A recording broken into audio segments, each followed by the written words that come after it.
네, 여러분 반갑습니다. 한겨레 데일리 라이브 뉴스 라이브 시작합니다. 어서 오십시오. 고현준입니다. 반갑습니다. 자, 늘 그렇듯 지난 주말도 뉴스들이 많이 지나갔습니다.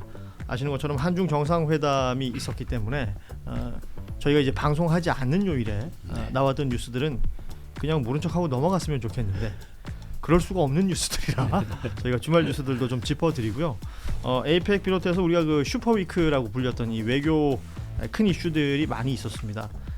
그리고 그만큼의 성과도 두루두루 평가를 하고 있는 그런 시점인데 관련된 뉴스들 쭉 한번 짚어보도록 하죠. 오늘 함께해 주실 세 분 소개해드리겠습니다. 제일 먼저 소개해드릴 분 지방시대위원회 부위원장 신용환 부위원장 함께합니다. 어서 오십시오. 네, 신용환입니다. 반갑습니다. 네. 자, 그리고 한겨레 최혜정 이슈 부국장 나오셨습니다. 어서 오십시오. 네, 안녕하세요. 네, 반갑습니다. 자, 그리고 현재 8만여 명의 구독자를 보유하고 있고요. 10만 구독자를 향해 가열차게 달리고 있는 질문하는 기자 이정주 기자 나오셨습니다. 어서 오십시오. 네, 반갑습니다. 네. 이게 지금 목도리를 멋있네요. 그렇게 하고 있으니까 예전에 저 국민의힘 대표도 그렇게 하고 다니신 분이 한 분 있었던 것 같은데. 저는 치킨 안 좋아합니다. 제가 누구 얘기하는지 바로 아셨나봐요. 예. 저는 치킨 별로 안 좋아해요. 이런 게 참 좋아요. 네. 되니까. 예. 저는 새벽에 치킨배달 할 수 있어요. 저는 아무 말도 안 했어요. 자, 우리 이정주 기자 그리고 신용환 부위원장 최혜정 부국장과 함께 뉴스 볼 텐데 뭐 오전 뉴스들 쭉 많은 프로그램 통해서 접하셨을 테고 뭐 주말 뉴스들도 많이 보셨을 겁니다. 지금 이 시간에 나와 있는 여러 속보들 좀 먼저 살펴보면 이재명 정부 들어서 첫 경산호위 위원장이 김지영 전 대법관이 선임이 됐다, 임명이 된다라는 얘기가 나왔습니다. 그리고 국민의힘 추경호 의원의 구속영장 청구 여부는 아직 나오지는 않았는데 저희 방송 중에 아마도 내란특검 쪽에서 브리핑이 있을 것 같아요. 그 브리핑에서 구속영장 청구 여부가 확인이 될 것 같습니다. 그리고 이제 재판중지법, 민주당에서는 국민안정법, 이 국민안심법 등등의 이름으로 얘기를 했었는데 이 관련해서 대통령실 입장도 방금 나온 게 있어가지고 잠시 뒤에 뉴스 다루면서 함께 보도록 하겠습니다. 그리고 무엇보다 그 대장동 재판 5명의 이 피의자들 그 선고가 됐던 내용이 있었는데, 그러니까 법원에서 자료를 냈던 것들만 지금 보도가 쭉 되고 있었는데요. 재판부 설명 자료가 지금 원문이 나왔군요. 관련해서 우리 신용환 부위원장께서 확인을 하신 것 같은데 이 내용도 잠시 뒤에 언급하면서 살펴보도록 하겠습니다. 이 내용을 꼼꼼히 볼 필요가 있는 것이 평가를 하시는 분들마다 좀 달라요. 그러니까 이재명 대통령에게 유리하냐 불리하냐 이것으로 많은 분들이 평가를 하시던데 언론들도 지금 평가하고 있는 내용들이 조금씩 달라서 잠시 뒤에 좀 더 자세히 살펴볼 수 있으면 보도록 하겠습니다. 자, 이재명 대통령이 시진핑 중국 국가주석과의 정상 회담을 했습니다. 뭐 뉴스에서 주로 나오는 장면들은 그 샤오미 전화기를 선물 받는 장면에서 이거 통신 보안 됩니까? 백도어로 확인해 보십시오. 정상 간의 농담은 이런 거구나 라는 것을 볼 수 있는 장면들이 있었고, 그 외에도 뭐 여러 관련된 외교 관련된 이슈들이 주말 사이에 뉴스로 많이 나왔습니다. 일단 뭐 한미 정상회담부터 쭉 한번 훑어보면 이 한중 정상회담 그 이후에 마지막으로 공개됐던 정상회담은 싱가포르 정상과의 회담까지 있었는데 뭐 지난주 일정들이니까요. 지금 그리고 주말 사이에 이 에이펙 관련된 전체적인 평가 혹은 성과 위주의 이야기들이 많이 나오지 않습니까? 세 분은 전반적으로 어떻게 보시는지 좀 궁금해요. 외교 슈퍼위크라고 그랬었는데. 그냥 보시는 분들이 한 일주일 동안 굉장히 숨가쁜 외교 일정이었고 대통령뿐 아니라 다들 약간 자부심을 느끼는 계기가 되지 않았을까, 좀 일단 그런 생각은 좀 들고요. 예. 이게 에이펙이라는 행사 자체도 굉장히 큰데 그 미국, 중국, 일본 이런 주변 국가의 그 연쇄 회담 그리고 일정 부분의 성과가 있었고, 또 그 개인적으로는 그 에이펙 만찬 때 GD 공연이 정말 인상적이었습니다. 개취가 거의 들어가네요. 네, 저와 제 딸을 너무 좋아하기 때문에 뭔가 그 국뽕 이런 것들 느낄 수 있는 기회였고 어쨌든 한국에 대한 관심, 전 세계의 관심이 이제 좀 쏠려 있는 그리고 그 우리의 위상을 좀 확인할 수 있는 그런 계기가 되었다. 그냥 그렇게 보고요. 제가 그 내란 사태 터지고 윤석열 그 탄핵 직전 그 한 서너 달 사이에 예. 그때 당시에 이제 외교부 관계자들을 만났었는데 그때 그 에이펙 준비단을 만났었어요. 근데 너무 걱정을 하더라고요. 근데 사실 경주가 작은 도시고 그 숙소나 그런 교통 이런 거에 대해서 예. 인프라 걱정 이거를 빨리 많았었죠. 했어야 되는데 대통령은 어쨌든 아직 파면은 되지 않은 상태고 음흠. 그러니까 대통령이 있는 것도 아니고 없는 것도 아니고 막 맞아요. 그런 상태라서 이제 결정할 수 있는 콘트라타워가 없다 보니까 예. 그 이걸 어떻게 해야 될지 너무 걱정하고 고민을 했는데 사실 새 정부 들어서서 한 넉 달 만에 준비를 본격적으로 한 그렇죠. 거잖아요. 굉장히 성공리에 비록 그 사이에 좀 뭐 여러 가지 좀 이슈들은 있었지만 비교적 잘 마무리된 그 위크였다고 생각합니다. 예. 우리 신용환 부위원장은 어떻게 평가 주실까요? 날 것으로 말씀드리면 그야말로 국뽕이 차오르는 순간들이었죠. 아니 그 중후한 네. 목소리로 국뽕이라고. 예. 서양 속담에 hope the best, but prepare for the worst. 이게 이제 한마디로 지금 이재명 정부의 실용 외교에 대한 것을 가장 정확하게 표현해주는 말인데 준비는 최선을 다하는 것을 희망을 예. 하고 희망은 최선을 다하는 것으로 그렇게 희망을 하고 그러나 준비는 가장 최악을 상정해서 준비를 한다. 정말 어려운 환경이었죠. 그 안에서 우리가 원하고 하는 것들에 10분 발휘했다. 뒤집어서 멀리 찾을 거 없습니다. 어떤 분은 조금만 성질을 죽였으면 윤석열, 김건희가 주인공이 됐을 수 있었을 텐데 라는 말씀을 하시던데 만약에 그들이 이 주인공이 됐다면 이 기억나시잖아요. 빨리 나가. 기억나시잖아요. 오빠 나가 그거. 예. 그런 상황들 또 외국 나가서 뭐 기업인들에 대한 것도 폄하하는 경우가 있던데 기업인들이 뭐 엘리베이터에서 뭐 토를 했네 맘네 수많은 우리가 그 가식 같은 얘기들 이런 것들과 전혀 상반되게 정말 최고의 실적 성과를 거두었다. 국뽕이 차오르는 순간이었습니다. 예. 이정주 기자는 어떻게 보셨어요? 네. 저는 이제 끝나고 나서 취재를 좀 했거든요. 예. 네, 각 끝나고 나서 에이펙 준비단은 외교부에 있어요. 외교부 쪽하고 이제 정부 관계자들 고위층에 좀 취재를 했는데 인상적인 건 좀 세 가지 정도 파트가 나오더라고요. 하나는 에이펙은 원래 다자회담이에요. 예. 예정돼 있는 이제 아시아권 이제 태평양 쪽에 있는 나라들의 이제 연례 행사인데 이 행사에서 이번에 트럼프 대통령의 2기 체제에서 첫 기조가 잡힌 거예요.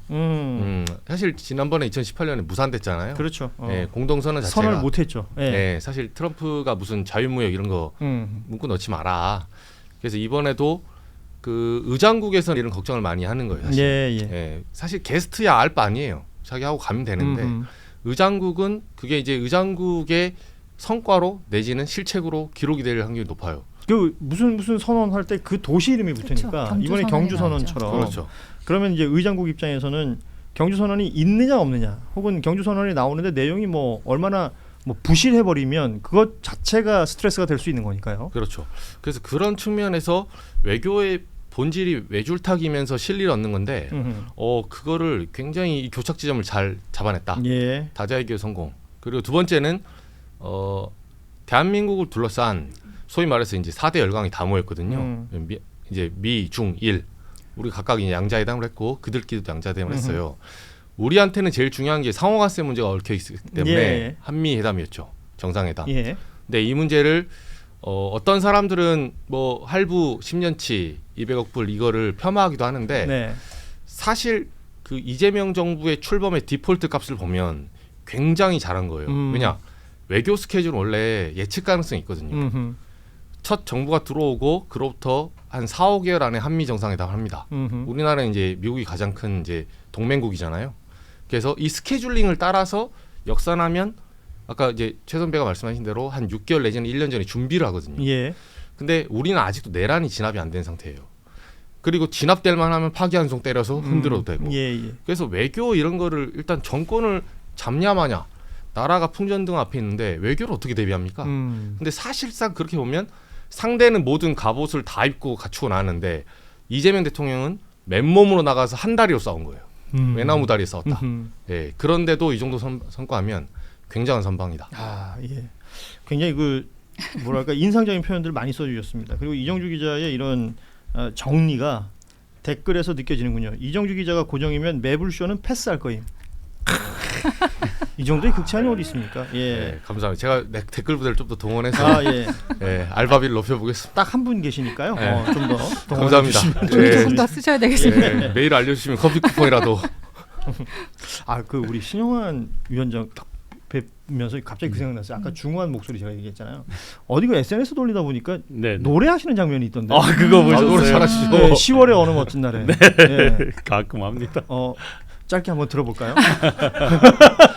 멋진 날에 감사합니다. 이게 바로 나오시네요. 사실 그 성악가 같으세요. 남성들에게 음성 좋다, 목소리 좋다 그러면 성악가 중에서도 뭐 테너나 뭐 베이스를 얘기하잖아요. 바리톤들 얘기 많이 하는데 전형적인 훌륭한 바리톤의 목소리를 가지고 계신 것 같아요. 멋지네요. 어떤 때는 이제 저 뭐라 그래죠? 파페라, 음. 카스토라토 그런 이런 거를 고음도 가능한 거예요. 네. 네, 아무튼 뭐 여러분이 저 오늘 동접 한 4-5천 넘겨주시면 2부에 나머지 곡도 마저 챙겨주도록 하겠습니다. 어찌됐건 지금 여러 평가를 해주셨지만 이재명 대통령의 모습이 가장 많이 보였다. 지난 기간 동안 이렇게 평가할 수 있을 것 같습니다. 그리고 이재명 대통령의 스타일이 어떤 형태로든 계속 발현이 된다라는 생각이 들었어요. 트럼프 대통령과의 뭐 이야기하는 과정이라든지 뭐 지난 주말 사이 얘기를 하자면 앞서도 잠시 언급했지만 중국에서 선물로 가져온 샤오미 전화기를 설명 듣는 자리에서도 그게 일종의 장난기죠. 네. 네. 농담을 한마디 던지는데 이게 통신 보안이라는 표현을 나 진짜 오랜만에 들었어요. 예전에 무진장 전화 받을 때 그렇게 했었거든요. 그렇죠. 네. 그리고 거기에 대해서 시진핑 주석의 화답성 농담도 굉장히 인상적이었습니다. 그리고 생각해보면 트럼프 대통령 앞에서 그 핵추진 잠수함 연료 얘기할 때도 그랬고 그리고 뭐 화면으로 좀 제공이 되는 것 같은데 인도네시아와 얘기할 때 KF-21 그 전투기 관련해서 분담금 내지 않았던 얘기를 또 언급을 하는 모습. 네. 공개적으로 툭툭툭 던지는데 굉장히 중요한 얘기들이잖아요. 원래 장난기가 많으세요. 음. 평소에 이제 지금 뭐 취임 이후에는 또 다르시겠지만 그리고 상대방에 대한 것들을 상대방의 특징들을 간파하는 능력이 워낙 빼어나시고 물론 이제 정상외교에서는 아주 치밀하게 분석하고 사소한 어떤 습관, 취미까지를 다 분석한 거잖아요. 방미했을 때 이제 트럼프 대통령이 이제 어떤 뭐 높이 뭐 시각 좋아하는 거 다 분석한 거잖아요. 그래서 이번에 키높이 신발도 약간 회자가 됐었잖아요. 분석한 거잖아요. 마찬가지로 이번에도 그렇게 치밀함과 또 평소에 배어 있는 어떤 위트 이런 것들이 정말 빛을 발했다고 봅니다. 이런 부분은 이정주 기자가 눈여겨봤을 것 같은데요. 농담들 오고 가는 것들 스몰 토크라고 하잖아요, 우리가. 근데 저는 이번에 깜짝 놀란 게 제가 취재한 거 중에 이제 11월 1일 날 다 끝나고 이 대통령이 이제 우리나라 대표단하고 다 같이 공식 기자회견을 했거든요. 제가 이제 참석자들한테 고위 관료들한테 전화를 좀 돌려봤는데 처음에는 대단하다 막 이렇게 하길래 제가 그만 빨아라. 내가 기사에 써줄 테니까 이제 본질로 들어가자. 이제 소위 말해서 칭찬을 그만해라. 그래서 설득을 했는데 취재원들이 한 말 중에 저도 그걸 봤지만 스크립트가 없어요. 그러니까 일종의 대본이 없다. 그렇죠. 질의응답을 할 때는 보통 이제 원래 대통령의 실제 실력이 거기서 나오거든요. 나머지 모두 발언은 통제 가능해요. 그렇죠. 어느 정도 통제 가능해요. 근데 윤석열 같은 사람은 뭐 그런 질의응답도 통제하려고 달려드니까 심지어 내용은 둘째치고 순번도 막 통제하려 했거든요. 근데 이 대통령의 이런 거는 통제하면 소문이 금방 나요. 근데 기자단에 이제 한일, 한중, 한미 민감한 문제가 많이 나왔거든요. 근데 그 문제를 스크립트 없이 얘기를 하면서 모 외교부 고위 관료가 저한테 해준 말이 내용을 장악하고 있더라. 그러니까 소위 말해서 극동아시아 파이스트에 있는 우리 이제 동아시아에서 벌어지는 군비 경제 그리고 지금 주한미군 전력화 시키려고 하는 것, 양안 문제, 모든 국제 문제가 엮여 있는데 거기에 대한 어떤 핵심을 잡고 있다. 그래서 질의응답 중에 이런 멘트가 있더라고요. 한미 동맹 관련해서 물어보고 나서 한중 질문이 바로 나왔거든요. 근데 한중이라는 건 관계는 경쟁 관계이면서도 협력 관계이다. 왜냐하면 앞에 바로 우리가 핵추진 잠수함을 한번 협상을 했었기 때문에 시진핑 주석이 사실 언짢을 을 수밖에 없죠. 그래서 한반도 비핵화 안 할 거냐, 동북아 비핵화에 찬성해달라. 사실 하지 말라는 소리예요. 그리고 심지어 다카이치는 만찬에 안 나왔잖아요. 그렇죠. 총리. 어허. 예, 화나니까 우리도 핵 추진 잠수함 달라 이거예요 지금. 그래서 동북아 군비 경쟁이 붙을 수 있는 상황이거든요. 근데 이런 문제도 묘하게 우리의 자국 이익을 챙기면서 그 열강들의 어떤 소위 말해서 분쟁거리를 남기지 않으면서도 답변을 굉장히 잘해요. 네, 그래서 저는 그 답변 중에는 그 굉장히 인상 깊었어요. 뭐 예를 들면 북한 문제를 가지고 북한이 맨날 통미봉남 얘기를 하니까 이런 식으로 말을 하거든요. 그 우리가 북한은 대한민국이 아니라 미국과 협의해야 된다. 그래서 미국으로부터 체제 안전 보장을 받아야 한다고 생각하고 그렇게 행동한다.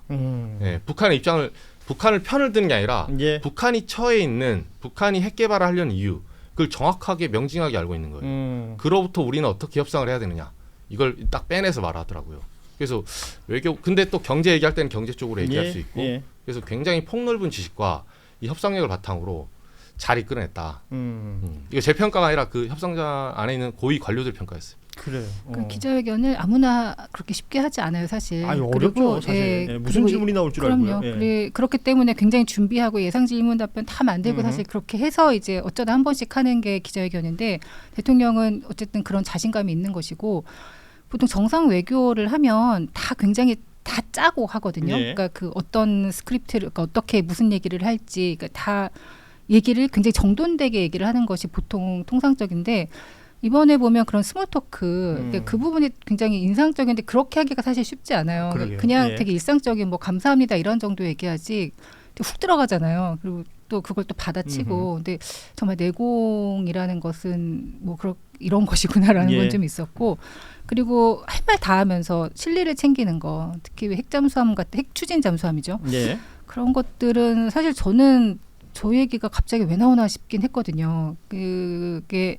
그러니까 그러면 이게 얘기가 돼서 먼저 얘기하고 그러면 미국이 승인하는 뭐 그렇고 하고 관세 협상은 사실 되게 반반이었어요. 네. 그 직전에 제가 그 고위 경제 관료를 만났는데 정말 말을 못 하더라고요. 아하. 이건 진짜 모른다. 정말 반반이고 알 수가 없다고 했는데 의외로 핵 추진 잠수함 이 부분에 조금 좀 약간 여지가 있었고 오히려 관세 협상이 타결이 됐잖아요. 예. 그러니까 그런 걸 보면 막 서로가 이렇게 막 핑퐁처럼 짜고 치고 이런 것 같지는 않고 하여튼 할 말 다 하고 그러면서 실리를 챙기고 그런 스타일인 것 같습니다.